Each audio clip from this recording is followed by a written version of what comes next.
जो 15 साल 10 साल में जो यहाँ पर लोगों को, ये आमदार को हमारी इज्जत मिली थी, आज आप देख रहे होंगे ये 6 महीने में वो कितना बेइज्जत होके कितना सब जगह छोटे छोटे बच्चे को लेके घूम रहा है। कौन है उसके साथ में, मेरे को बताओ ना। मुमरा में जो 2009 में उसके साथ में जो यहाँ के मुमरा के बासिंदे थे, जो पुराने लोग थे, जैसे कि नूरुद्दीन नाइक, नईम खान, मुबीन सुरमे, ऐसे बहुत सारे, अजीज़ बाटा, राजू अंसारी, रऊफ लाला, बहुत सारे जो मुमरा के पुराने लोग हैं, वो सब लोग उसके साथ में थे। अभी कोई भी एक आदमी बताओ कि उसके साथ में, क्योंकि उसकी झूठ और उसकी मक्कारी हमारे मुमरा वालों को मालूम पड़ी है, इसके लिए वो उसके साथ में अभी कोई है ही नहीं। इसके लिए छोटे छोटे बच्चों को जानबूझ के फ़ोन करके बोलता है, अरे आ रहे, अरे चल रहे, ऐसा सब चल रहा है अभी।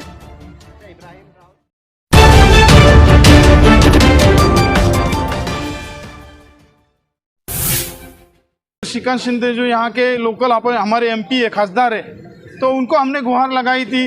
जब कॉरपोरेशन से हमको निधि बंद हुआ था तो उनको हमने रिक्वेस्ट किया था कि यहाँ पर आप थोड़ा, बहुत सारे हमारे मेक कंपनी और मुमरा के बहुत सारे एरिया में ऐसे काम जो है, जो राज्य सरकार के माध्यम से 2009 के बाद से होना चाहिए था, तो वो 2009 के बाद राज्य सरकार के माध्यम से कुछ भी काम नहीं हुआ था, सिर्फ टक्केवारी लेने का काम हुआ था।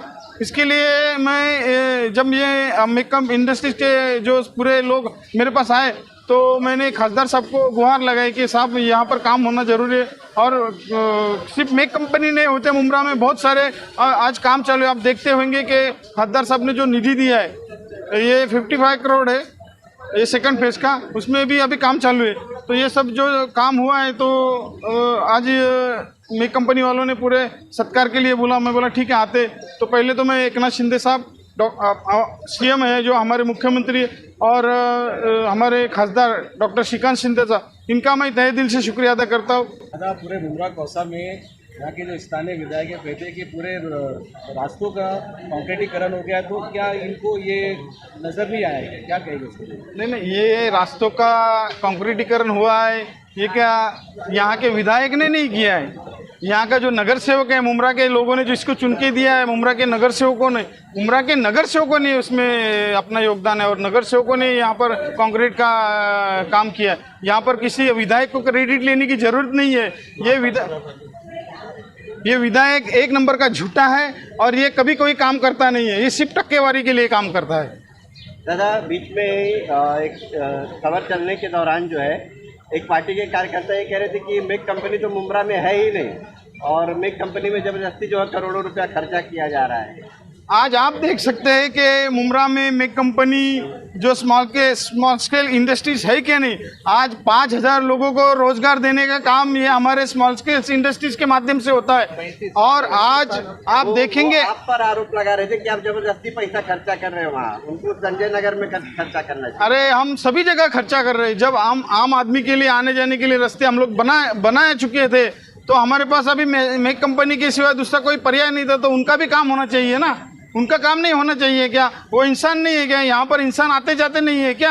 मेक कंपनी में खर्चा करने की क्या जरूरत है? आज आप मेक कंपनी के जो यहाँ पर मेंबर है, जो दुकान वाले मालिक है, वो आप मालिक लोगों को पूछो कि यहाँ पर कितनी तकलीफ होती थी, और ये आज जो काम हुआ है, ये कितनी ये काम कितनी अहमियत रखता है उनके लिए। ये आप उनसे कभी बात कीजिएगा तो आपको मालूम पड़ेगा कि यहाँ पर निधि खर्चा होना जरूरी था क्या नहीं। एनसीपी के 2 गुट हो गए, और एक गुट नजीब मुल्ला, एक जितेंद्र अवार्ड है, और दोनों पे आपस में आरोप प्रति आरोप चल रहा है, उसको लेकर क्या कहो? अभी क्या है, वो आपको तो मैंने पहले ही बोला है कि 2009 के बाद यहाँ पर एक झूठा आदमी आया था, और वो अपना झूठ बोलने की सिवाय दूसरा कुछ आता ही नहीं उसको। अभी आपको परसों उसने एक यहाँ पर स्टेटमेंट दिया था मेरे ख्याल से अम्बेडकर नगर में, तो मैं समझता हूँ कि उन्होंने बोला था कि जब राबड़ी में दंगल हुआ था तो गोली के सामने मैं खड़ा था। तो इसका नजीब मुल्ला साहब ने खुलासा किया कि जब राबड़ी में दंगल हुआ था तो आप आए थे, तो कहाँ तक आए थे? वो जो स्कूल है वहाँ तक आए थे, अंदर नहीं आए थे। अंदर कौन था? नजीब मुल्ला भाई का भाई था उनका, उसके पैर में गोली लगी थी। ये तो क्या वहाँ से पीछे ही भाग गए। जब गोली की आवाज़ सुनी, गोली की आवाज़ चल रही थी, तो ये पीछे ही भाग के वहाँ से कल्टी हो गए। और ये बोलते हैं, तो ये आप समझ लीजिए कि अभी एक इसका झूठ है ना, ये उजागर होते जाएगा। क्योंकि ये जो आपको बता दूं, जो जिसने यहाँ पर मुमरा में उसको यहाँ का मुमरा का मुंह दिखाया और मुमरा में आज इतना बड़ा उसको शान शौकत सब कुछ मिला, जो नजीब मुल्ला, वो उसका नहीं हो गया तो तुम्हारा हमारा क्या होएगा। वो दादा उन्होंने ये भी कहा कि उस काम को करने में 17 साल लग गए, तो 17 साल क्या वजह थी, इतना देर हो गई, और उसके लिए उन्होंने क्षमा भी मांगी थी। तो क्या कहा, ये काम करने के लिए सिर्फ गटर नाले बनाने के लिए 17 साल लग जाते हैं। अभी क्या है, मैंने आपको बताया कि वो झूठ के सिवाय कुछ कर नहीं सकता है। झूठे वादे और झूठी कस्में लेना उसका जो है ना, उसका काम है। वो ज़िंदगी में कभी काम, मेरे को बताओ आप, अगर कोई भी बोलेगा अगर राज्य शासन के माध्यम से ये कलवा मुमरा विधानसभा में अगर कहीं भी काम हुआ है तो मेरे को बोलो, मैं ज़िंदगी में अपनी राजनीति छोड़ दूंगा। और मैं आपको बताता हूँ, आमदार निधि का कोई भी मेरे को काम एक बता दो कि बाबा ये आमदार, अभी 2009 के बाद से आपको कैलकुलेशन करके बताऊंगा कि कितना निधि आया होगा,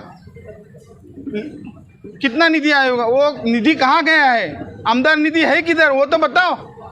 आमदार निधि का कौन सा काम है वो तो बताओ, मालूम तो पड़े हमारे कलवा मुमरा के लोगों को कि हमारे आमदार कितना काम कर रहा है। और वो झूठे हमारे जो नगर सेवक काम करते हैं उनके काम का क्रेडिट लेने को जाता है। नितिन चौहान का कहना है कि हो सके वो आने वाले चुनाव में लड़ेंगे नहीं, चुनाव नहीं लड़ेंगे। अभी उसके पैरों की जमीन खिसक गई लिए, क्योंकि जिंदगी में क्या मालूम है क्या, जिंदगी में एक बात बताता हूँ आपको, ये नजीब मुल्ला भाई जो हमारे हैं, ये नजीब मुल्ला के सिवाय कोई इलेक्शन जीत नहीं सकता है। नजीब मुल्ला साथ में था तो वो इलेक्शन जीता है, वो हिम्मत करता है। अभी नजीब मुल्ला साथ में नहीं है तो ऐसा ही बोलेगा ना कि मैं शायद इलेक्शन भी नहीं लड़ूं। अभी उसको मालूम पड़ा है, जो 15 साल 10 साल में जो यहाँ पर लोगों को, ये आमदार को हमारी इज्जत मिली थी, आज आप देख रहे होंगे ये 6 महीने में वो कितना बेइज्जत होके कितना सब जगह छोटे छोटे बच्चे को लेके घूम रहा है। कौन है उसके साथ में, मेरे को बताओ ना। मुमरा में जो 2009 में उसके साथ में जो यहाँ के मुमरा के बासिंदे थे, जो पुराने लोग थे, जैसे कि नूरुद्दीन नाइक, नईम खान, मुबिन सुरमे, ऐसे बहुत सारे, अजीज़ बाटा, राजू अंसारी, रऊफ लाला, बहुत सारे जो मुमरा के पुराने लोग हैं वो सब लोग उसके साथ में थे। अभी कोई भी एक आदमी बताओ कि उसके साथ में, क्योंकि उसकी झूठ और उसकी मक्कारी हमारे मुमरा वालों को मालूम पड़ी है, इसके लिए उसके साथ में अभी कोई है नहीं। इसके लिए छोटे छोटे बच्चों को जानबूझ के फ़ोन करके बोलता है, अरे आ रहे, अरे चल रहे, ऐसा सब चल रहा है अभी। इब्राहिम राउत का खुल के अब सामने आ गए। इब्राहिम राउत, अरे खुल के आएगा ना, तकलीफ होएगा। क्या मालूम है क्या इसने क्या किया है, मालूम है आपको, एक बता दूं, इसने हमेशा डराने की राजनीति किया है, डराने की राजनीति और बदले की राजनीति। अगर तुम मेरा साथ नहीं दे रहे तो मैं तुमको चौकी, लेकिन अभी चौकी में भी नहीं चल रहा है ना उसका, ना म्यूनसिपाल्टी में चल रहा है। ये महानगर मुमरा में समझो कुछ लोगों के काम नहीं हो रहे थे, तो इसका पहला जो मेन आदमी था गोसावी, पहले हमने गोसावी को यहाँ से हकालने का काम किया, क्योंकि वो बोलता था वही करता था, इसको तो कुछ नॉलेज है ही नहीं है आमदार होने के बावजूद भी। वो गोसावी बोलेगा ये कर तो वो करेगा, वो गोसावी बोलेगा वो कर तो वो करता था। तो मैं समझता हूँ कि अभी आप समझ लीजिए, उसने जो बोला है ना आपको कि शायद मैं लड़ूंगा भी नहीं, तो आगे आप देख लेना, समझो कभी नहीं भी लड़ा और आगे आप कभी गए उसके साथ पास कोई काम के लिए, तो आपको कितना हेल्प करता है वो देख लेना आप।